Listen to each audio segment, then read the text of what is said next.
That, we move ahead, viewers. Now, in a significant shift, Venezuela's interim president, Delcy Rodriguez, called for a balanced and respectful relationship with the United States following the ousting of Maduro by U.S. forces.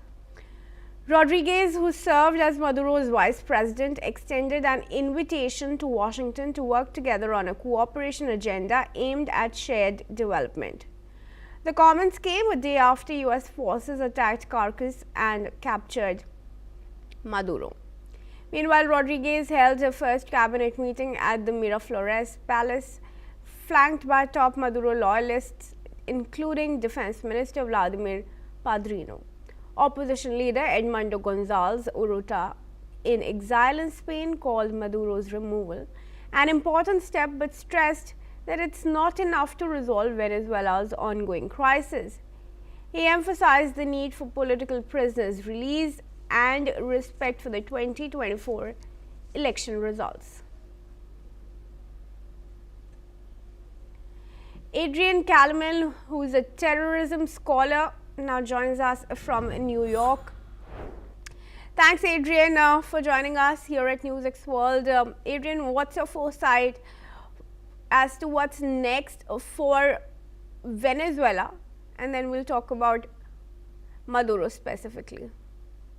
Well, good morning to you, Kriti, and thank you for having me on the show. What's next for Venezuela? What happens next is,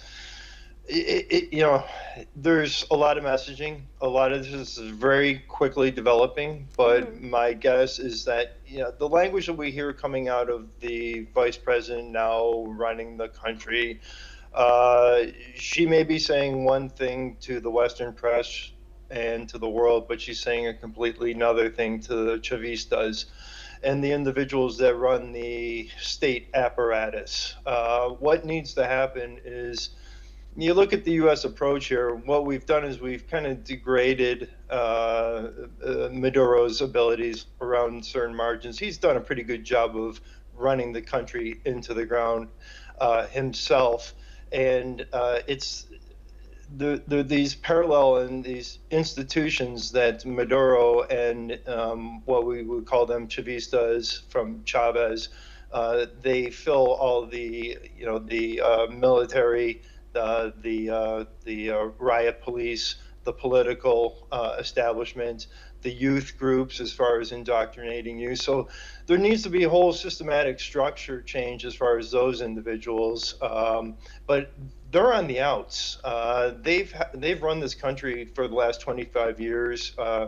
As you mentioned, the political prisoners, they do need to be released. There's about 100 political prisoners who could play a process in reforming this country. They need to, and of course, there's thousands of political prisoners that were executed. So there's plenty of pathways towards development for Venezuela. They do need a lending hand. These are somewhat chaotic times, but hopefully we can work with viable partners in the country to reestablish the civic institutions that are needed and the economic institutions, the banking institutions, to rebuild that country to what it once was. Adrian, would you say that Trump would really allow for Rodriguez to carry on her administration, because that's not what is in the U.S. plan? No, I mean, you have to look at who she is and where she comes from. I mean, she's tied to the hip to Maduro. She's got the same ideology. She's connected to the socialist leaders in Colombia, in Nicaragua, in Brazil, at Lula. So, they're all connected, and she's not going to, Tiger doesn't change his stripes overnight, and she certainly isn't going to change her stripes. Sure, certainly. Just stay on with me, Adrian, then as we move ahead. Sure, absolutely. Viewers, a strong international response